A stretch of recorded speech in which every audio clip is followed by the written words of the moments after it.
কথায় আছে ওস্তাদের মায়ের শেষ রাইতে, সেই কথারই যেন মান রাখলেন লিওনেল মেসি। সেমিফাইনালে মেসিকে যে কোনো উপায়ে আটকে দেওয়ার কথা বলেও শেষ পর্যন্ত কিছুই করতে পারল না কানাডার ফুটবল টিম। প্রথমার্ধে যখন ম্যাচের সময় গড়ায় ঠিক 22 মিনিটে, তখনই জুলিয়ান আলভারেজের পা থেকে আসে প্রথম গোলটি। এরপর যখন ম্যাচ গড়ায় 51 মিনিটে, তখনই কানাডার গোলপোস্টে দ্বিতীয় গোলটি করেন লিওনেল মেসি। প্রথমে কর্নার সাইড থেকে বল পাস করে গোলপোস্টের দিকে চলে যান মেসি।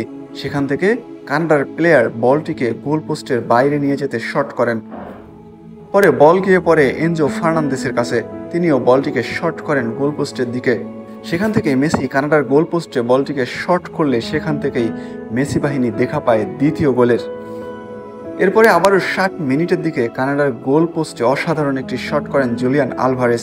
তবে সেবারে কানাডার গোলকিপার ম্যাক্সি ক্রিপ তার দক্ষতার পরিচয় দিয়েছেন, তিনিও বলটিকে ধরে ফেলেন। 88 মিনিটের দিকে আর্জেন্টিনার গোল পোস্টে আক্রমণ করেন কানাডার নাম্বার 25। তবে এবারেও মার্টিনেস তার দক্ষতার পরিচয় দিয়েছেন।